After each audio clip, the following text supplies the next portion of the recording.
चलिए, कुछ दिनों पहले राहुल गांधी ने संसद के बाहर कहा था कि अगर वो कुछ बोलेंगे तो भूकंप आ जाएगा। आज सुप्रीम कोर्ट ने फैसला सुनाया और बीसीसीआई के लिए भूकंप आ गया, क्योंकि अनुराग ठाकुर को बर्खास्त कर दिया, जो कि बीसीसीआई के चीफ थे। अजय शिर्के बीसीसीआई के सेक्रेटरी, उनको भी पद से हटा दिया।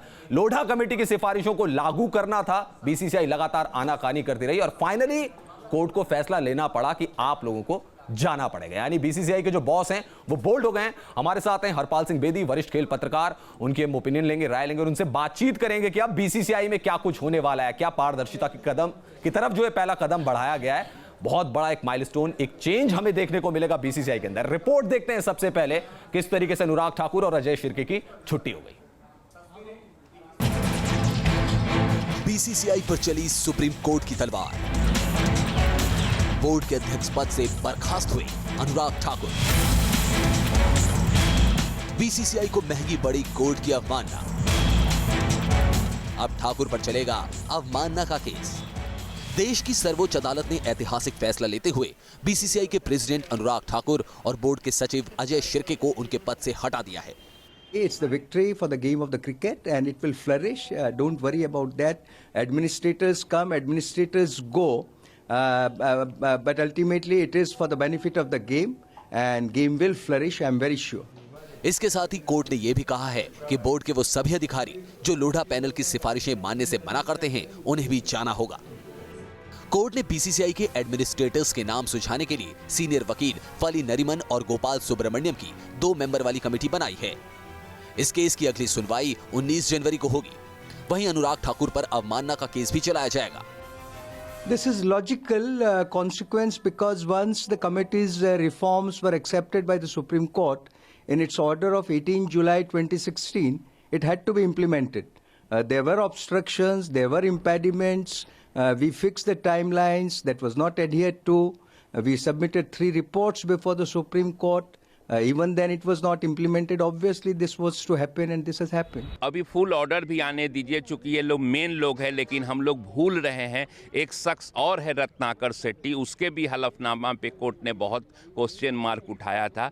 फुल ऑर्डर जब आएगा देखेंगे, और क्योंकि कोर्ट में अगर आप गलत एफिडेविट डालते हो तो ये इस पे तो आपको परजरी में फंसना ही है, और कोर्ट का आदेश नहीं मानते हो तो आपको कंटेम्प्ट भी झेलना है। सुप्रीम कोर्ट ने माना कि उसके ऑर्डर के बाद भी लोढ़ा कमेटी की सिफारिशें बीसीसीआई में लागू नहीं करने के लिए ठाकुर और अजय शिर्के जिम्मेदार हैं। चीफ जस्टिस टीएस ठाकुर की अगुवाई वाली बेंच ने अनुराग ठाकुर से पूछा कि आखिर उनके खिलाफ केस क्यों न चलाया जाए।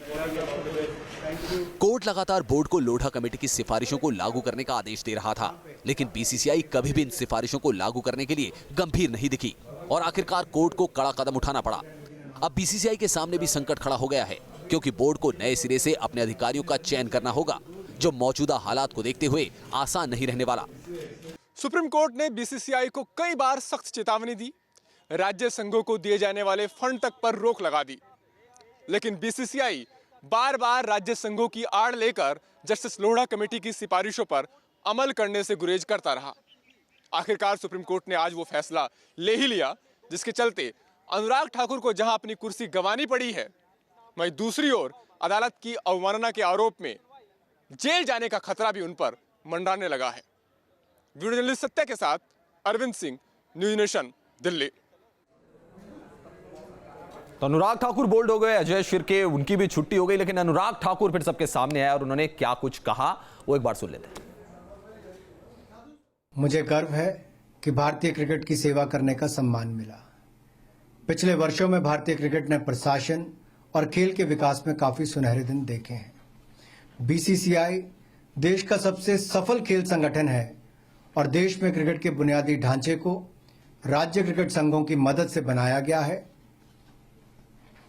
भारत जितने प्रतिभाशाली खिलाड़ी देता है, दुनिया में किसी देश ने नहीं दिए हैं। मेरे लिए ये एक व्यक्तिगत लड़ाई नहीं थी, बल्कि एक खेल संस्था की स्वायत्तता की लड़ाई थी। मैं सुप्रीम कोर्ट का सम्मान करता हूं, जो किसी भी भारतीय को करना चाहिए। अगर माननीय सुप्रीम कोर्ट के न्यायाधीशों को लगता है कि बीसीसीआई रिटायर्ड न्यायाधीशों की निगरानी में बेहतर कर सकता है, तो मैं अपनी शुभकामनाएं उनको देता हूं। मुझे यकीन है भारतीय क्रिकेट उनके मार्गदर्शन में अच्छी तरह काम करेगा। भारतीय क्रिकेट और खेल की स्वायत्तता के लिए मैं प्रतिबद्ध हूं और सदा प्रतिबद्ध रहूंगा। इसमें कोई दो राय नहीं है वैसे कि प्राइवेट बॉडी के तौर पे बीसीसीआई ने डेवलपमेंट बहुत कुछ किया, लेकिन जो भ्रष्टाचार था, जो ट्रांसपेरेंसी की बात उठा रही थी, शायद उसके बाद ऐसा कुछ होना ही था। हमारे साथ हरपाल सिंह बेदी हैं, वरिष्ठ खेल पत्रकार, और बेदी साहब का एक्सपीरियंस इतना है, सिर्फ क्रिकेट ही नहीं बाकी के खेल संघों में भी आप तय तक जानते हैं। अब सर ये बताइए, यहाँ फैसला सुना दिया है, लोग सारे अनुराग ठाकुर, अजय शिर्के और जो पहले भी हैं एसोसिएशन के अंदर, सब वो वही हैं। इस फैसले के बाद अब क्या होगा? आपने कैसे कह दिया कि ये प्राइवेट बॉडी है? पहले ये बताइए ना। बीसीसीआई प्राइवेट बॉडी है, सरकार का उस पर कोई हस्तक्षेप नहीं है। बिल्कुल चलिए वो एक दूसरा विषय हो जाएगा, उसके बारे में भी चर्चा करेंगे। नहीं, उस बड़ा इंपॉर्टेंट है जी। बीसीसीआई की जमीन सरकार देती है, बीसीसीआई जब तमाम फैसिलिटी देती है सरकार जी। और क्या देगी? बाकी भी एसोसिएशन कहते हैं हम सरकार से नहीं लेते, पैसा सारा से लेते हैं। फॉरेन एक्सचेंज कौन देता है?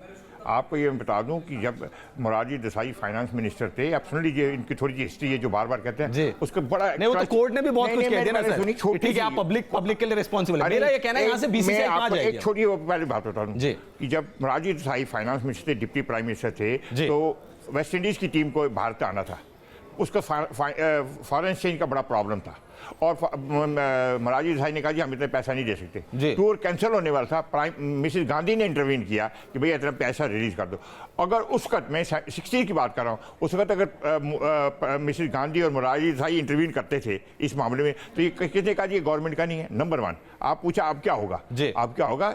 अब ये एक झटका है जो बीसीसीआई को लगा, मगर इसका इम्प्लीकेशन जो है, रेमिफिकेशन है बाकी कुंजा फेडरेशन जो है आईओए की, उनको पता चलेगा ये हुआ क्या है। क्योंकि हर आदमी देखिए, आज जो हुआ अनुराग ठाकुर का, ये एरोगेंस मार गया। अगर ये लोढ़ा कमेटी के सामने साहब आ जाते, कहते साहब हम ये नहीं मान सकते, ये मानेंगे, या जैसे भी करते, आप कह रहे बीच का रास्ता निकल सकता था। लोढ़ा कमेटी ने कितनी बार इनको कहा, आपकी देखिए एरोगेंस कितनी है। आपने अपनी स्टेट यूनिट्स को बोल दिया जी कह दिया हम नहीं मानते, और स्टेट यूनिट वाले बड़े इंप्रेस थे कि अनुराग ठाकुर बैठा है, कपिल सिब्बल हमारा मुकदमा लड़ा, शरद पवार वहाँ पे है, फारूक अब्दुल्ला वहाँ पे है, बाकी राजीव शुक्ला वहाँ पे, सीपी जोशी वहाँ पर है, हमें क्या करेंगे? देखिए इस एरोगेंस ने मार दिया। छोटे छोटे स्टेट को बोला कि आप करो, उन्होंने कह दिया। अब वो सारी स्टेट भाज गई, आज कहते हैं जी हम तो मानेंगे। तो मेरा जहाँ तक ख्याल है कि जो झटका लगा है बड़ा जरूरी था, और ये जो अनुराग ठाकुर साहब ने कहा ना जज चला लें, जजों ने कभी नहीं कहा कि हम चलाएंगे। यही तो बात है। अगर आप चलिए सर इस पे मैं रिएक्शन लूंगा, लेकिन एक हलफनामा जो कि कहा जा रहा है कि गलत हलफनामे का आरोप जो अनुराग ठाकुर के ऊपर लगा, और उसके बाद अवमानना का केस भी उनके ऊपर चलेगा, जरा उस पर भी नजर डाल लेते हैं। मामला क्या था आखिर वो, जिसकी वजह से सुप्रीम कोर्ट ने इतना कड़ा और सख्त फैसला लिया?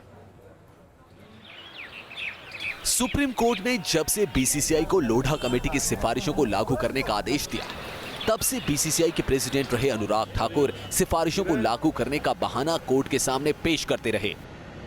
ठाकुर ने तो कोर्ट में यहां तक कह दिया था कि बीसीसीआई के खातों की जांच सीएजी से कराने में बीसीसीआई को आईसीसी से झटका लग सकता है, क्योंकि बोर्ड में सरकार का दखल आईसीसी के नियमों का उल्लंघन है, जो ये कहता है कि किसी भी देश में क्रिकेट को चलाने वाली खेल संस्था में सरकार का हस्तक्षेप नहीं होना चाहिए।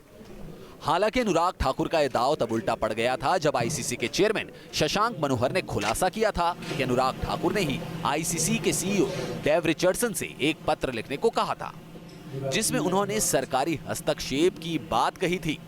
इसके बाद कोर्ट ने एमिकस क्यूरी गोपाल सुब्रमण्यम की राय मांगी।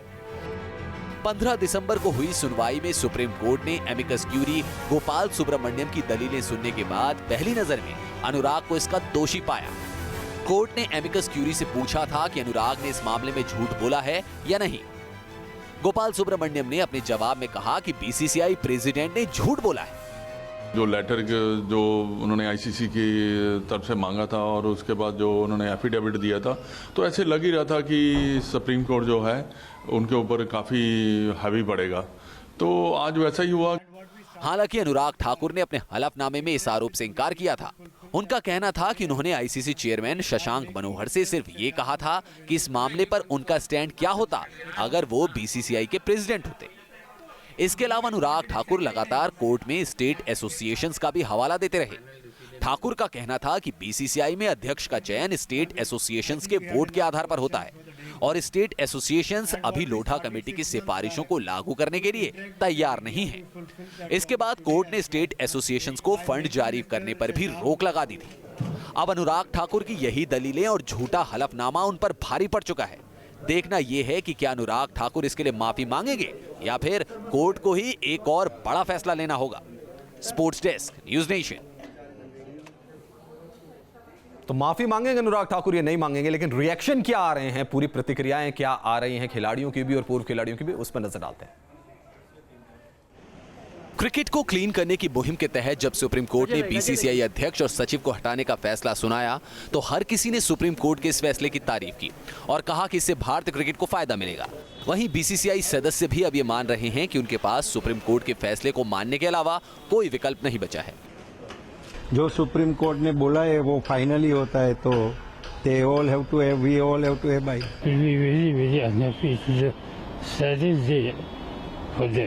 बीसीसीआई की गंदगी साफ करने की मुहिम में पूर्व क्रिकेटर बिशन सिंह बेदी भी शामिल थे और बेदी का मानना है कि सुप्रीम कोर्ट को ऐसे कदम उठाने की नौबत ही नहीं आनी चाहिए थी।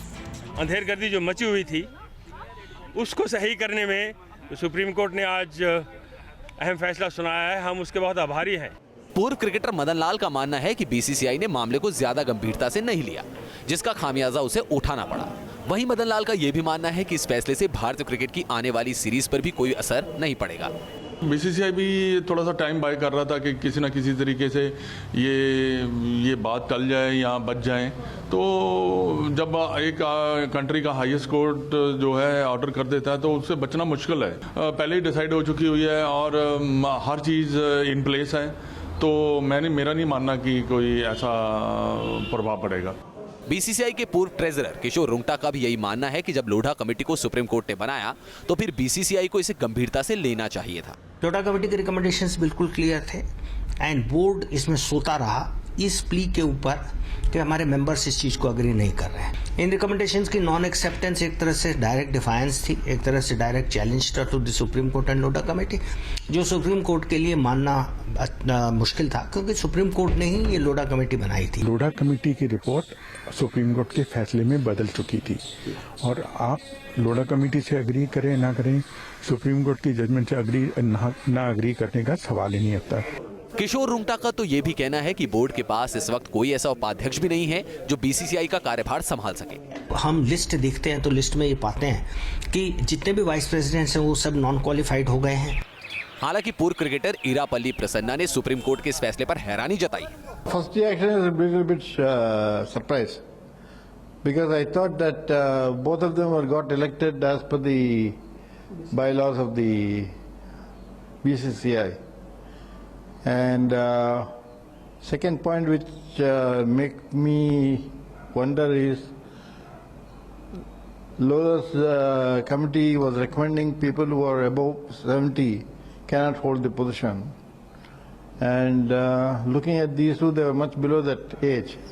साफ है जिस तरह से बीसीसीआई पर सुप्रीम कोर्ट की तलवार चली है उससे भले ही बीसीसीआई में खलबली मच गई हो, लेकिन पूर्व क्रिकेटर से लेकर ज्यादातर क्रिकेट फैंस को यह लगता है कि सुप्रीम कोर्ट की सख्ती से भारतीय क्रिकेट क्लीन हो जाएगा। Sports desk, news nation. Bedi sir, क्या एक एलिमेंट ये भी है कि फंक्शनिंग करने में अब डिफिकल्टी हो सकती है क्योंकि बहुत सारे जो सदस्य हैं, जो मेंबर्स हैं, वो भी अब इनवैलिड होंगे इसके साथ?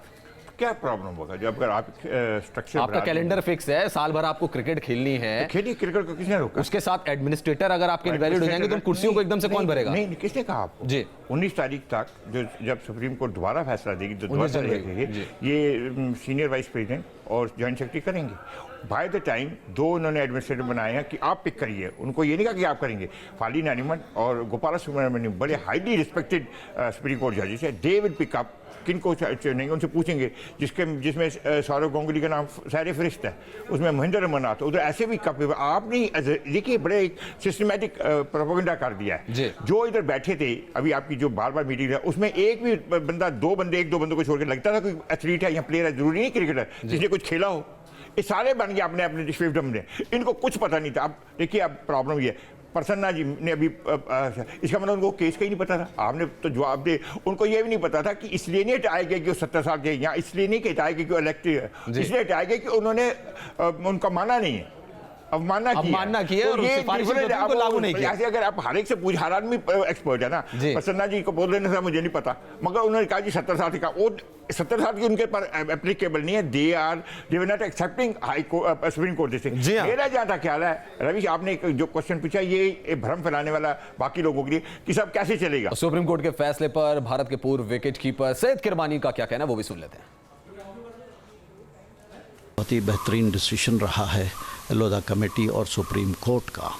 जिसने बीसीसीआई से कई बार कहते हुए चले आए थे कि भाई ट्रांसपेरेंसी और अकाउंटेबिलिटी आप लेके आइए अपने आपके एडमिनिस्ट्रेशन में, और रोटेशन पॉलिसी लेकर आए ताकि दूसरों को भी मौका मिले कि एडमिनिस्ट्रेशन क्या होता है और कैसे डेवलप किया जाता है क्रिकेट और क्रिकेटर्स को। तो मैं समझता हूँ ये बहुत पहले हो जाना था, मगर देर आए दुरुस्त आए जैसी बात हो चुकी है। Variety is the spice of life जो कहते हैं, तो इसमें जो नए नए खिलाड़ी अगर आ गए कमेंट्री टीम में भी, यहाँ पे भी उनके नए एनेक्डोट्स, उनके नए आइडियाज़ आपको सुनने में आएंगे, उनकी नई आवाज़ सुनने में आएगी। इस खास पेशकश में इतना ही। न्यूज़ नेशन पर खबरों का सिलसिला जारी है। नमस्कार।